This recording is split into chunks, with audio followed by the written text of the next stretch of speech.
Bismillahirrahmanirrahim. Assalamualaikum warahmatullahi wabarakatuh dan salam sejahtera. Yang bahagia Datuk Haji Timbalan Ketua Susah Kementerian Kesihatan Malaysia, Dr. Koh Kachai, Presiden Malaysian Medical Association, Dr. Salina Abdul Aziz, Head of Psychiatric Services and Head of the Psychiatric Department HKL, seterusnya adik-adik MMA, Dr. Anas, CEO Protect Health Corporation, seterusnya tuan-tuan dan puan semua yang sedang mengikuti sambutan ini di alam maya dan Sri Datuk Sri Dr. Isham, rakan-rakan yang berada di seluruh negara. Pada jam 12 tengah hari tadi, saya telah menghubungi Yang Amat Berhormat Perdana Menteri untuk memaklumkan bahawa kita sudah pun mencapai 90%.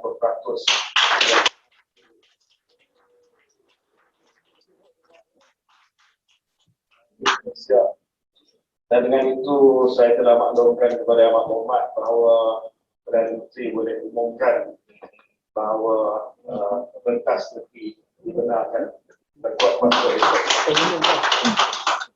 Ini adalah satu milestone yang sangat-sangat penting, bukan hanya untuk mobility dan sebagainya, tetapi untuk kesihatan mental Dr. Salina. Sebab ramai keluarga Malaysia yang terpisah selama 1 tahun lebih, tak dapat bertemu dengan ibu bapa, dengan sanak saudara, dengan sahabat handai. Dan kita tahu bahawa sekatan ini dibuat kerana kesihatan awam. But we deliberated at length. Of course, with the Delta variant, there's no such thing as an easy calculation as to what herd immunity is. Some people even think it's irrelevant with the variants that are out there. So in many ways, 90% is not a threshold or a scientific threshold for herd immunity. But it's when the government felt that there was a wide enough coverage of immunization for the adult population.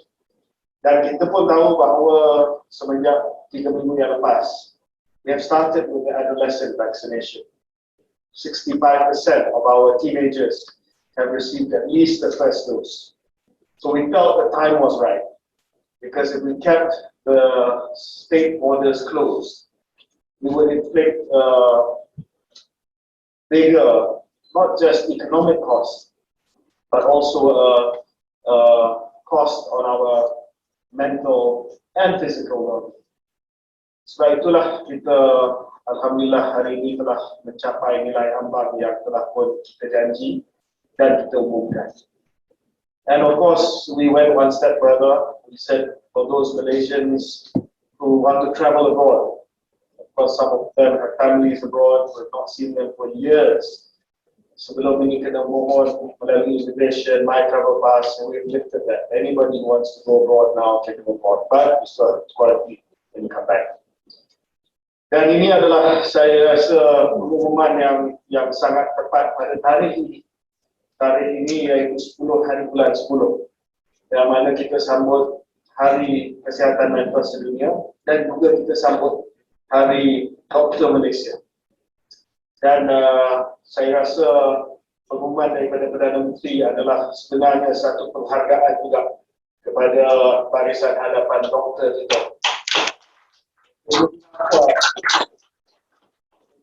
Since we reported our first COVID case in March of 2020. It has certainly been a long journey, and of course, as the video that was prepared said aptly, we have still not won the war. We still continue. We're still not out of the woods. Dan saya ingin tekankan bahawa walaupun rentas negeri dibenarkan, kita harus sentiasa mematuhi kepada semua all the public health measures which are still in place.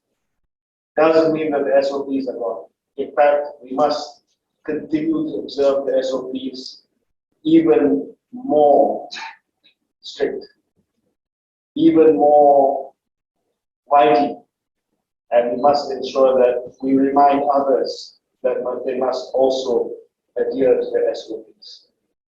This is because, of course, sebagai Menteri Kesihatan, saya juga suka melihat sempadan-sempadan negeri dibuka. But of course, every night I worry. I worry because we don't know how this SARS-CoV-2 virus behaves. It's a novel virus. We don't know how it mutates. We don't know how it behaves, what it's likely to do next. Dan yang lebih penting, we also don't know how Malaysians behave. I think that's the main thing. So I know that everyone is going to be rushing to the border tomorrow. But at the back of my mind, of course, sebagai Menteri Kesihatan, my biggest worry is another wave. And that is not something that is out of what is possible. You look at some of the countries now who have high vaccination rates, similar to ours, 80%. But they are undergoing a new wave of infections. Walaupun kes-kes baru mereka 95% ke atas adalah kategori 1 dan 2, mild or no symptoms at all. But you must remember that if the bottom of the pyramid is bigger, the top of the pyramid gets bigger as well. As the number of infections grow, if it's 98% category 1 and 2, the 2% of the category 3, 4, 5 gets bigger in terms of the absolute number. And my biggest indicator is, as you know, not so much the daily case numbers, but it's the stress on the public healthcare system. That is my biggest worry. Kalau public healthcare system kita tidak boleh menangani the surge in cases, ICUs, ventilators, oxygenated beds, and of course, admissions into hospital in general for COVID-19, then it's going to put a tremendous stress, not just on the public healthcare infrastructure, but also on our frontline workers, our doctors, nurses, the medical assistants, and everyone else working to combat this pandemic. We cannot afford that anymore. Jadi saya telah dengan Kementerian Kesihatan membuat persiapan awal untuk memastikan bahawa we can deal with the surge if we have to. But we don't want to deal with the surge. We don't want to deal with the surge. And today, of all days, on Malaysian Doctors' Day, kita minta kepada rakyat Malaysia, now the responsibility is on you. If you really, really value and if you really, really appreciate what the frontliners have been doing for the last 1.5 years, you will be responsible. You will be self-aware. You will ensure that you will take care of your health and your health status to ensure that a surge doesn't happen again. It's all well and good saying thank you frontliners, but if you don't adhere to the SOPs and if you engage in high-risk behavior, then your words of appreciation to the frontliners are merely lip service. Now it's up to you. We've given you now the freedom and also the advisory guidelines and the tools for you to look after yourselves. If you become sick, of course, take care is there for you. But now it takes the whole society to ensure that we can transition out of this pandemic, reopen safely, and one day we can treat COVID as an endemic disease. Not yet. We are far from endemicity. Don't get me wrong. We are not even endemic yet. We are transitioning out. So remember, trace, apa yang disebut oleh Perdana Menteri tadi, test, report, isolate, inform, and seek. Apart from mask wearing, apart from avoiding crowded places, apart from physical distancing, sangat penting untuk kita amalkan trace test if you're symptomatic. If you have any of the common symptoms of COVID-19, persistent cough, the loss of sense of smell, taste, sore throat, etc., then test. Now the tests are available, the rapid test kits, and we are working towards fixing a lower ceiling price so that it becomes more affordable for people. test. Second is report, report. No matter what the test result is, positive or negative, report. If it's positive, of course, you must report. Negative also, you must report. So we have the right denominator to ensure that we know what the positivity rate is. I is to quickly isolate if you're positive. Don't ask too much questions. Positive on the RT antigen saliva test, we take it as a positive. Now go and isolate at home. If you don't have space at home to isolate, go to the CAC and we will find a quarantine center for you. I is also inform. TRIIS. Inform. Inform who? Inform your close contact. Last 5 days, your family, your friends, your colleagues, who you've been in touch with, so that they can do self-test. They can do self-assessment. And also, if you're having symptoms, then please inform the CAC. So that the CAC will do an assessment whether or not you can self-isolate at home or whether or not you need to be referred to a PTRC in the hospital. S is seek. We don't want to see anyone BID cases brought in death. And this is for cases people who are isolating at home, don't even know that they are sick. Suddenly there's an escalation in the symptoms and they pass away. So health-seeking behavior must be there. If your symptoms worsen, then please seek medical help. These are simple guidelines for us to understand, to digest, and to practice. Sekiranya kita nak melihat bahawa dengan adanya kebebasan yang kita ada pada hari ini, esok dan seterusnya, we can become a COVID resilient country. We can not only live with COVID, but we can overcome it. One day becomes an endemic condition in our society. Tuan-tuan dan puan yang saya sekalian, saya hari ini ingin mengucapkan terima kasih kepada MMA for inviting me today. I know that we've had engagement sessions many times. Once when I was Minister in charge of immunization, again recently when I was appointed as the Minister of Health. I think that one of the big agenda items for doctors, as raised by the President as well as our frontliner from Duchess of Kent and Sandakan, of course, is the plight of frontline of contract doctors, junior doctors. The Ministry and I are, of course, working very hard on this issue, and we hope that we can get a decent resolution and announcement soon. We're working very hard. We've already announced that contract doctors will be afforded equal welfare benefits and treatment in line with those of their permanent counterparts, especially eligibility to the equivalent of Hadiah Pelatihan Persekutuan for specialization.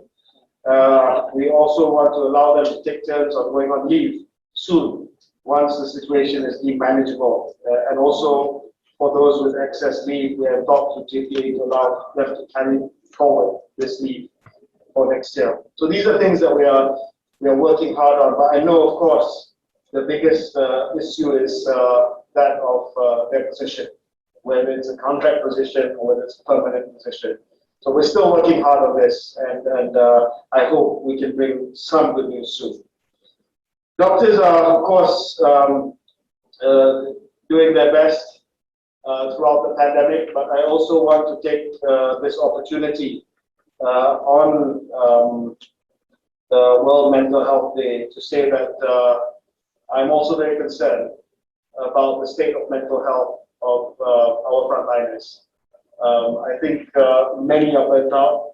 Many of our frontliners are burnt out. Many suffering from post-traumatic stress disorder. Many are suffering from anxiety, even outright depression. And I think we have to not just make it accessible for them, but we must encourage them to come forward to seek help. You know that soldiers who go to war come back with PTSD. And we've always said that COVID is a war. So our frontliners are essentially soldiers who have gone through battle. So we don't treat them as soldiers coming back from the theaters of war, fields of warfare, then we're not really understanding what they went through. just as we treat soldiers who come back from battle and treat their PTSD, we must be able to treat our frontliners as well and care for them and to ensure that they have the help that they need.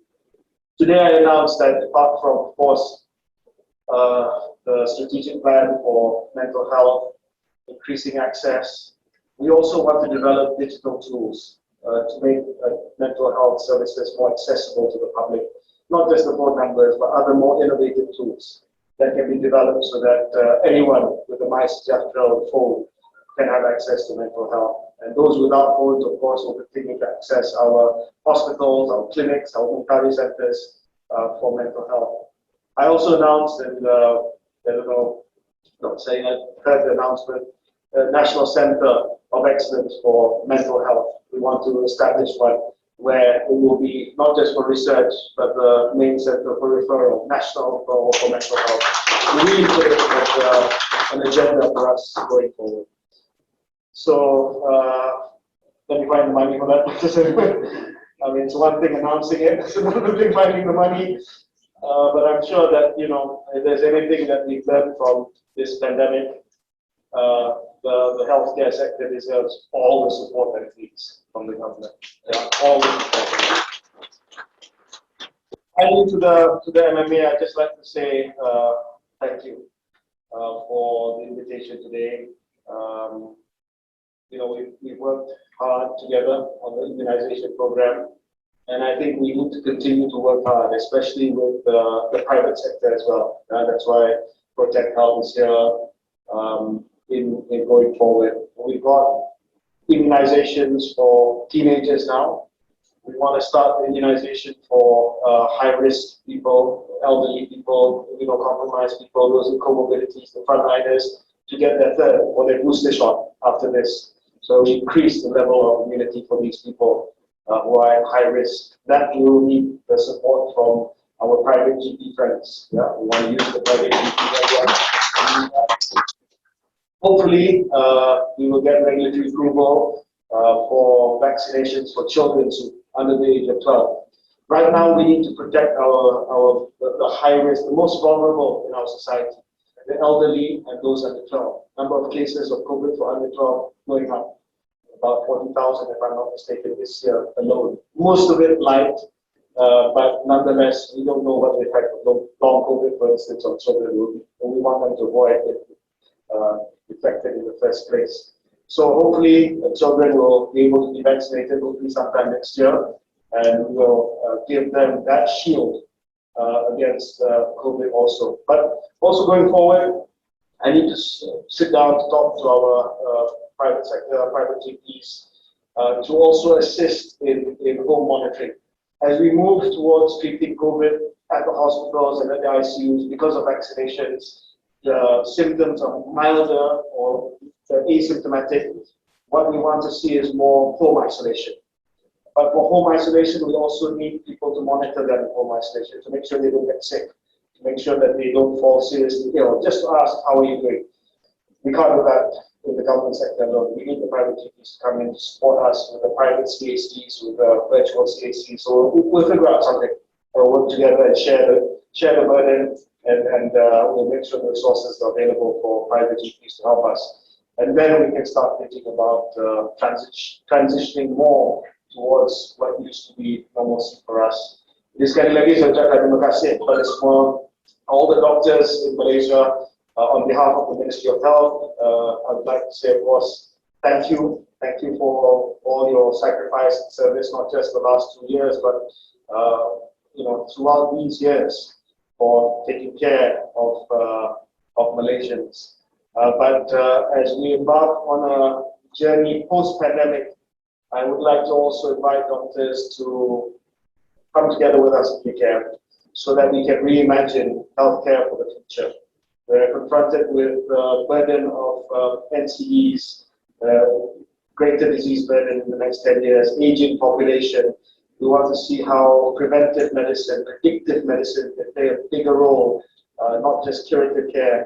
And this requires us to reimagine our healthcare system. And I can't do that without all of you who are really at the forefront of delivering the care. duty of care to Malaysia. So happy Malaysian Doctors Day dan selamat menyambut Hari Kesihatan Mental Dunia. Terima kasih. Assalamualaikum.